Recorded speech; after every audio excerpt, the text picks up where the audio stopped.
করছো? আনন্দে কি নেই, আনন্দে আমার চোখে তোমার আসছে আজ আনন্দে। জানো জানো আমার কি ইচ্ছে করছে? আমার ইচ্ছে করছে কালীঘাটে গিয়ে মা কালীর কাছে একটু পুজো দিয়ে আসি। কিন্তু আমার কাছে তো অত পয়সা নেই। আরে তোমাদের নেই তো কি হয়েছে, আর আমার তো আছে। আমি না হয় তোমাদেরকে একবার কালীঘাট থেকে ঘুরে নিয়ে আসবো। তুই আমাদের নিয়ে যাবি? নিজের কালকে বিশ্বাস হচ্ছে না।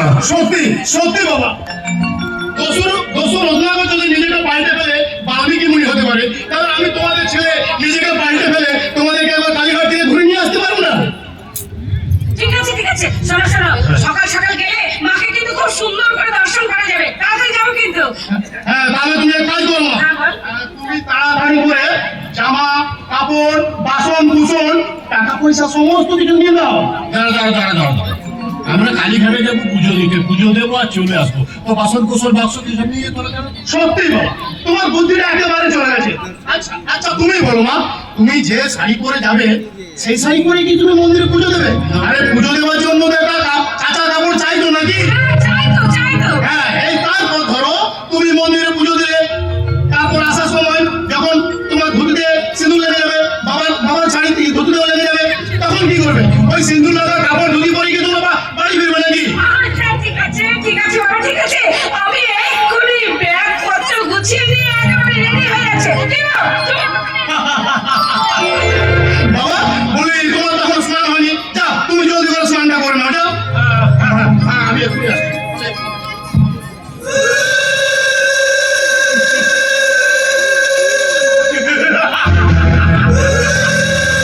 সামান্য একটা মাত্র সুযোগ পেয়েছি, সেটাকে আমি একেবারে কাজে লাগিয়ে দিয়েছি।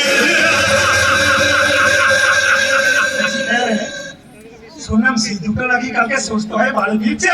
হ্যাঁ, তো ঠিকই শুনেছো। তার মানে আজকে রাতের মধ্যে চাকরির ব্যবস্থা করে নিতে হবে। আরে আমি কি এসবটা আগে করি নাকি? আরে কি করবো না করবো সেটা তো ভালো করে শিখিয়ে দাও। মন দিয়ে শোন, প্রথমে মনটা শক্ত কর। এবার শোন, শ্রীরামপুর স্টেশনে যখন ট্রেনটা এসে দাঁড়াবে না, তখন তোর বাবাকে বলবি, বাবা এই কালীঘাটে এসে গেছে, তুই তাড়াতাড়ি করে শ্রীরামপুর স্টেশনে নেমে পড়বি। আচ্ছা, তারপর প্ল্যাটফর্মের বাইরে যাবি, যে দেখবে চায়ের দোকানের পাশে বেঞ্চি পাতা, সেই বেঞ্চে তোর বাবাকে বসিয়ে রেখে বলবি, বাবা গো মা, তোমরা এখানে একটু বসো, আমি তোমাদের পুজোর জিনিসপত্র সব কিনে নিয়ে আসছি। আচ্ছা। তারপর কি করবি জানিস? বলো। তোর বাবা মা তোকে খুব বিশ্বাস করে, আর ওই বেঞ্চে বসেই থাকবে, আর তুই ও ডাউন ট্রেনটা ধরে সোজা বাড়ি ফিরে আসবি।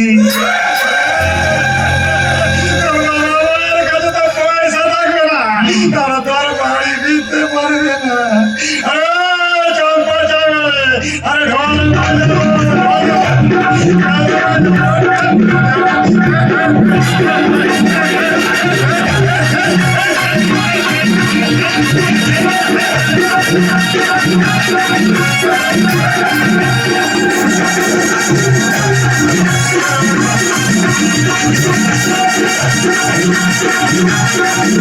Thank you.